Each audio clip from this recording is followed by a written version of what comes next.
much are you privy to? And do you want to know more? Well, there are known knowns and unknown knowns and all this matter of thing. But we use it in a better context. The first season, I just knew going in, you know, when we shot the pilot, that he was kind of an everyman, understated, you know, good old Bernard, you know, just kind of spinning his hamster wheel and, you know, managing the part. And I got the sense that we would follow him on this journey of discovery as we moved through the season. When we got picked up, and by the way, picked up by HBO. I mean, by the way, there's a common theme through a lot of this, which is HBO, which has been an incredibly nurturing place for me. They've been good to you. They've been good to me. I hope it's been reciprocated. You know, we've done some good stuff together. I think it's safe to say it has. Yeah.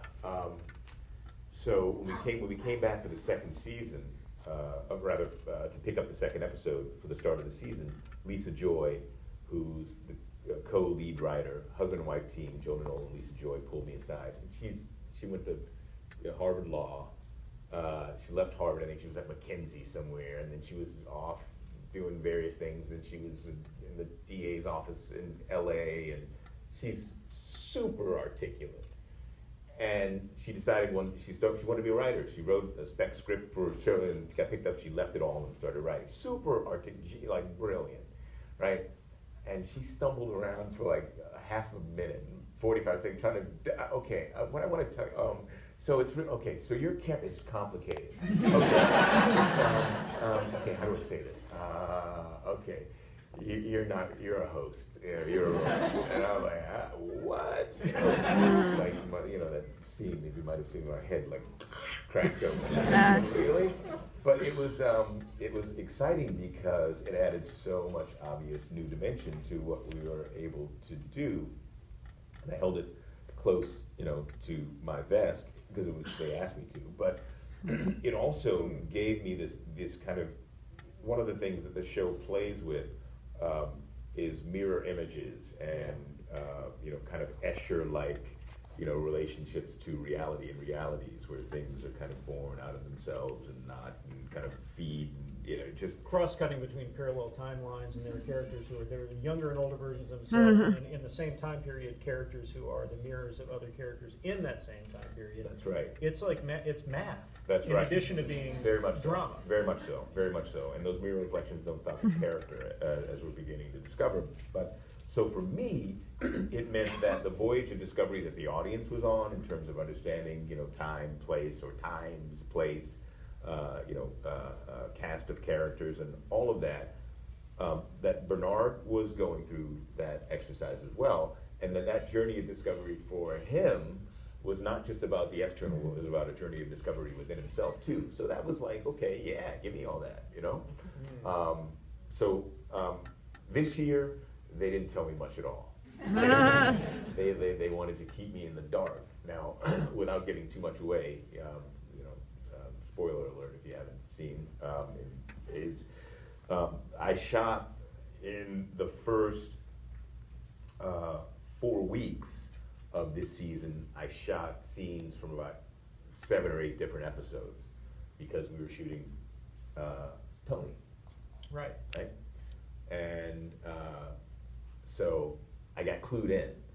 So even though I was shooting scenes from scripts that I hadn't fully read because they weren't fully realized, I had these little bits and pieces, and I had these, like, you know, little, like, breadcrumbs, like, in the distance.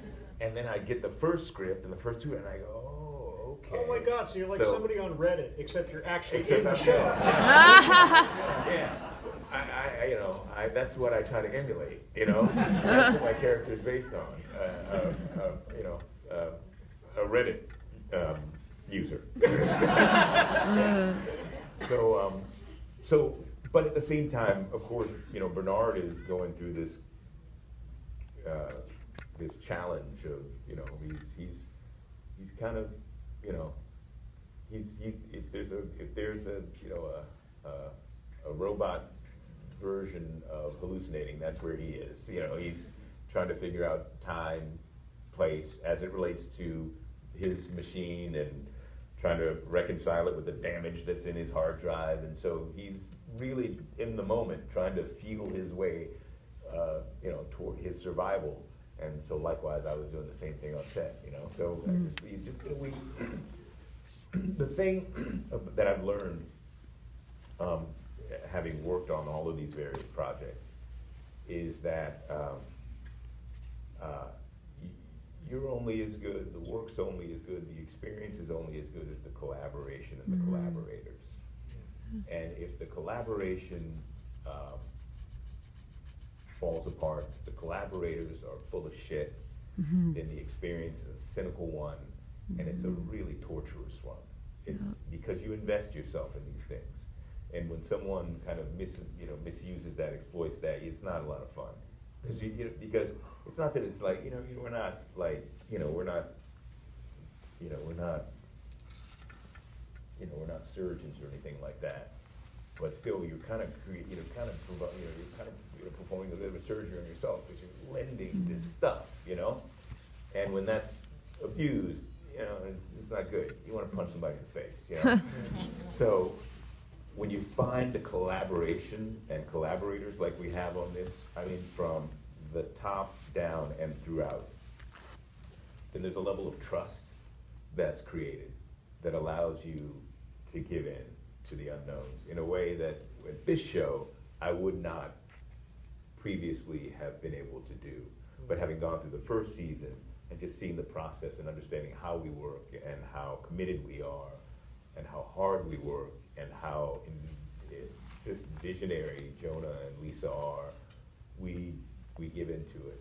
And so, normally I'm the one who, I still riddle them with questions before every scene. I can only imagine the conversations you have. Oh yeah, because as you did, it is very much, it's really mathematical stuff.